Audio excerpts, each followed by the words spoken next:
Hello there, welcome to another episode of World of Tanks with Gaining Titan, and in this episode I want to have a first look at the Tier 5 Polish medium tank, the 25 TP Ksust.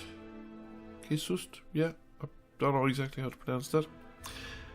But anyway, I won't bring it up most of the time, I just refer to it as the 25 TP because I don't think there's anything else with a similar designation in the game.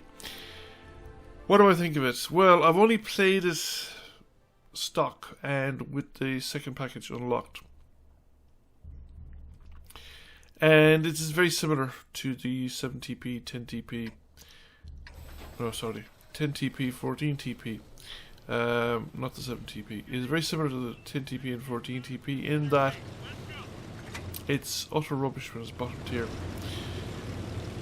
It starts out with the 40mm Buffers autoloader that you get in the middle package of the 14TP, and I think you get one of the top guns on the 7TP.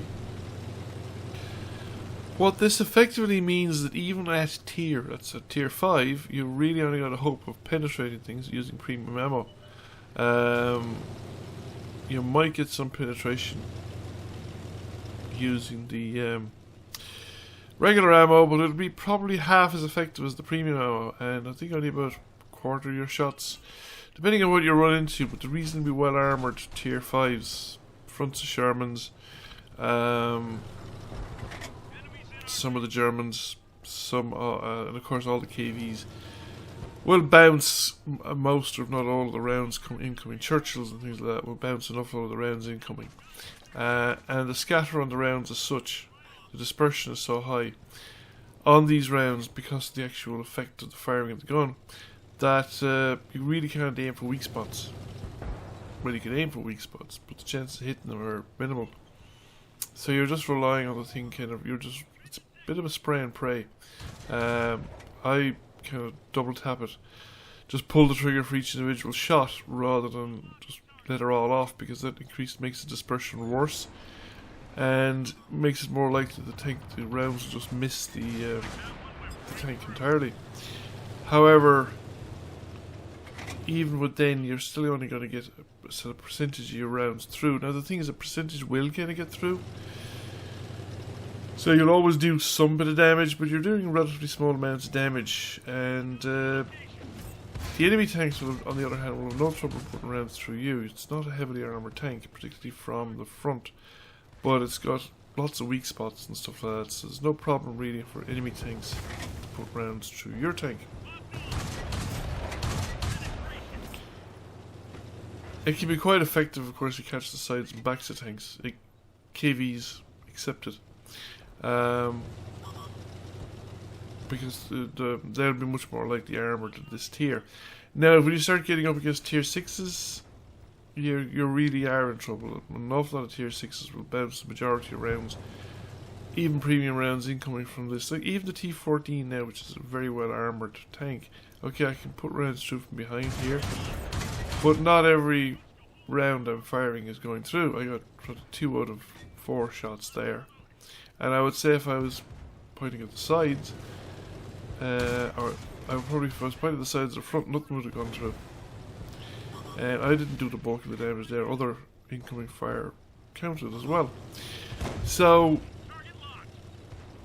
in the holy trinity of, shall we say, armour design that the people often talk about, firepower, armour, or firepower protection and mobility, the only one that's really good at is mobility.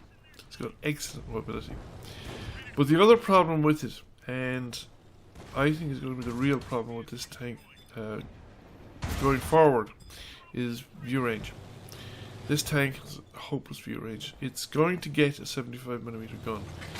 The first version of it is not going to be a great gun, but it's still going to be a 75mm gun. So I'm kind of hopeful that it will be at least twice as effective as this gun. And if nothing else, it'll have range. The 40mm buffers is limited to the white line you see on the map. That is the actual range of the gun, so you can find yourself with targets of opportunity that are simply out of range. Your rounds won't reach them.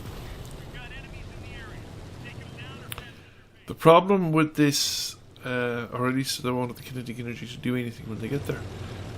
This is a huge problem, and the tank itself has very limited view range as well. As you can see here on the move, I see about half the distance that I can be detected at. So you can be detected at and shot at from a distance. Not only where you cannot see the enemy tank, but you can't even shoot back at it. Now I'm hoping that this will change with this, I presume this will change with the 75mm gun. That gun at least will be able to shoot the length of the map, so to speak, or more or less. At least shoot your render range, and in which case you can shoot spotted targets, and if it's any way effective as a gun, and the later versions should be somewhat effective, then you can use this tank as a support tank depending on the accuracy of the guns. I haven't really studied it very well, but it remains to be seen. It's really a fire support tank as it stands, because the armor doesn't hold up well. You can't push a position with this tank, but you can support other tanks doing it. You just need to be careful about your opportunities, and as I said, you need to be top tier, so it's very good at bullying low tier tanks, very effective at that. It has more difficulty with tanks of its own tier, and it's fairly hopeless against higher tier tanks.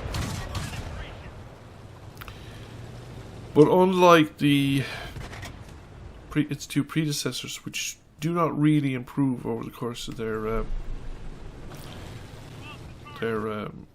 various packages, I'm hoping that the final version of this tank is actually going to be at least able to damage higher tier tanks as long as it can remain unspotted. You know, so that if you can actually get into a position where you can shoot without being detected, and you're shooting at tanks that your allies are spotting, that the gun would be effective enough that you could engage higher tier tanks at range and at least be reasonably effective while you have allies on the field. I don't really expect the tank to be effective on its own. See, that KV-1's out of range. Not that I would hurt the KV-1 anyway, but it's out of effective range of this gun. And there was an opportunity there earlier on, or is it later, with a Hellcat. Here, I think, yes.